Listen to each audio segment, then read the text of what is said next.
Employees provident fund organisation మరోసారి కీలక నిర్ణయం తీసుకుంది. ఉద్యోగులకు శుభవార్త చెప్పింది. అధిక పెన్షన్ ఆప్షన్ను పునరుద్ధరిస్తున్నట్లు ప్రకటించింది.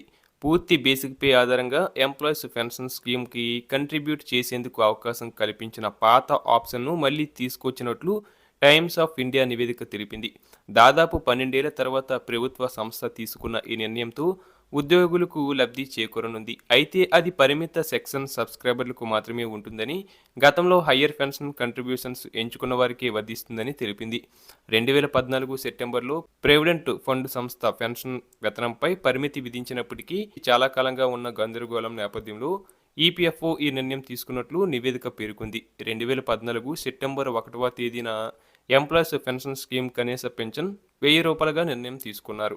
అదే సమయంలో పెన్షన్ పొందేందుకు అర్హత గల వేతన పరిమితిని నెలకు 15,000గా నిర్ణయించారు. బేసిక్ శాలరీ ప్లస్ డిఏ కలిపి గరిష్టంగా 15,000 వరకు మాత్రమే ఈపీఎఫ్ఓలో కంట్రిబ్యూట్ చేసి పెన్షన్ పొందేందుకు అర్హత ఉంటుంది. దీంతో నెలవారీ గరిష్ట పెన్షన్ 7,500 మాత్రమే లభించనుంది.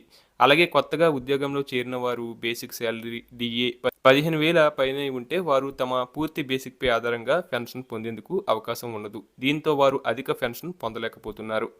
ఇక వేతన పరిమితి విధించినప్పటికీ 2014 సెప్టెంబర్ 1కి ముందు తమ పూర్తి బేసిక్ వేతనాలు ప్లస్ డిఏ ఆధారంగా కంట్రిబ్యూట్ చేసి అధిక పెన్షన్ పొందేందుకు ఆప్షన్ ఉండేది. సాధారణంగా ఈ ఆప్షన్ అనేది పబ్లిక్ సెక్టర్ కంపెనీల ఉద్యోగులు ఎంచుకునేవారు. అధిక మొత్తంలో కంట్రిబ్యూట్ చేసేవారు. ఈ కారణంగా చాలామంది ఉద్యోగులు అధిక పెన్షన్ పొందారు. తమ బేసిక్ శాలరీలో దాదాపు సగం శాలరీ పెన్షన్గా అందుకున్నారు. అయితే 2014 సెప్టెంబర్ 1 నుంచి పెన్షన్ పొందే శాలరీ పరిమితిని 15,000గా నిర్ణయించడంతో హయ్యర్ కంట్రిబ్యూషన్ ఆప్షన్ నిలిపివేశారు. దీంతో అప్పటికే హయ్యర్ కంట్రిబ్యూషన్ ఆప్షన్ ఎంచుకున్న ఉద్యోగుల్లో గందరగోళం నెలకొంది. ఇక టైమ్స్ ఆఫ్ ఇండియా రిపోర్ట్ ప్రకారం ఉద్యోగులు తమ పూర్తి బేసిక్ శాలరీ డిఏ ఆధారంగా అధిక పెన్షన్ కోసం కంట్రిబ్యూట్ చేసే గతంలోనే ఆప్షన్ పునరుద్ధరిస్తున్నట్లు కేంద్ర ప్రభుత్వం క్లారిటీ ఇచ్చింది. ఇది కొత్త బెనిఫిట్ కాదని, గతంలో ఉన్న ఆప్షన్ పునరుద్ధరిస్తున్నట్లు ప్రభుత్వ అధికారులను ఉటంకిస్తూ టీఓఐ నివేదిక తెలిపింది. ఈ నిర్ణయం కేవలం 2014 సవరణకు ముందు హయ్యర్ పెన్షన్ ఆప్షన్ ఎంచుకున్న వారికి మాత్రమే వర్తిస్తుందని గుర్తుంచుకోవాలి. అలాగే ఈపీఎఫ్ఓలోని సబ్స్క్రైబర్లు అందరికీ ఆటోమేటిక్గా వర్తించదు. అధిక మొత్తంలో కంట్రిబ్యూట్ చేస్తామని అంగీకారం తెలిపే వారికే వర్తిస్తుంది. అలాగే తమ కంపెనీ యాజమాన్యం ఆమోదం లేకుండా ఉద్యోగి ఒక్కడే ఈ నిర్ణయం తీసుకోవడానికి వీల్లేదు.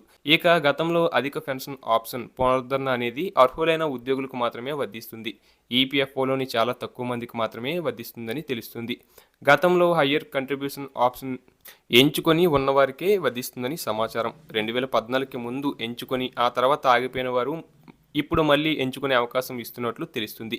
అలాగే చాలా వరకు ప్రైవేట్ సెక్టర్ ఉద్యోగుల పీఎఫ్ కంట్రిబ్యూషన్ గరిష్ట వేతన పరిమితిని 15,000గా నిర్ణయించారు. దాని ప్రకారమే కంట్రిబ్యూట్ చేసి పెన్షన్ పొందాల్సి ఉంటుంది.